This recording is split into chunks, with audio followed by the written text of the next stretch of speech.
다음 기사로 좀 가보겠습니다. 우리 군 얘기 다시 나왔습니다. 이런 사안으로 군이 언급되면 안 되는 거 아닙니까? 근데 또 나왔어요. 이번엔 해군 여중사 상관이 성추행 신고 뒤 극단 선택. 5월에 공군 여중사 사망으로 군이 초비상 걸렸잖아요. 근데 또 판박이 같은 일이 벌어졌다는 거죠. 부대 밖 식당에서 손금바 주마.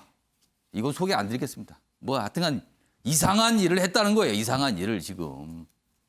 근데 알렸는데 제대로 된 조치가 과연 있었는가. 이거 좀 들여다볼 지점들이 나와요. 뭐 휴가 갔다 와라 피해자에게. 그리고 3개월이 지난 8월에야 부대 지휘관에 보고되고 가해자가 분리됐다. 뭔가 좀 늦었다. 뭐 이런 지적 같습니다. 기사 하나 더 있습니다. 보시죠.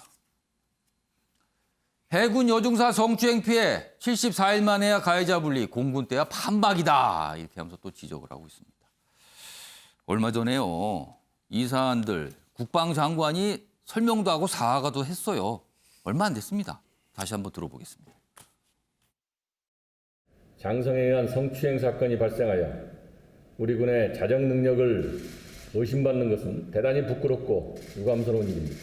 장관은 이번 사건을 일벌백계할 것입니다. 그 누구라도 군의 기강을 무너뜨리는 행위에 대해서는 엄벌을 피할 수 없음을 보여줄 것입니다. 최영준 변호사, 자꾸 재발되잖아요. 똑같은 일이. 그럼 이 정도면 군 자체가 이거를 해결할 수 있는 능력이 없다. 이렇게 봐야 됩니까? 육해공 어디에도 안전한 곳이 없는 것 같습니다. 우주밖에 안전한 곳이 남아있는 겁니까? 이게 도대체 뭡니까? 대통령이 병력 문화 개선 대책을 주문을 했고 서훈 국방장관 같은 경우에는 일벌백계, 분골쇄신, 더 이상 부러지고 그 갈 뼈도 없는 것 같은데요.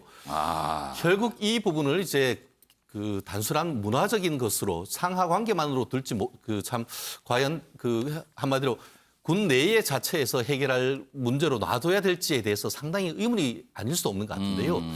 실제 지금 해군 같은 경우에는 이 그 여군 중사 같은 경우에도 섬에 근무를 했고 문제가 되니까 이제 육군으로 보냈다고 하는데 해군 같은 경우에는 육군과 달리 사실 굉장히 고립된 상태에서 어떻게 보면 같이 있어야 될 가능성이 굉장히 높은 것 아닙니까?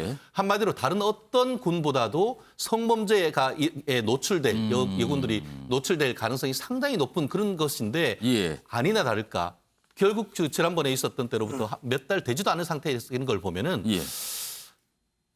외부에서의 어떤 메스가 불가피한 시점으로 점점 다가오는 것 같습니다. 주영규 교수님.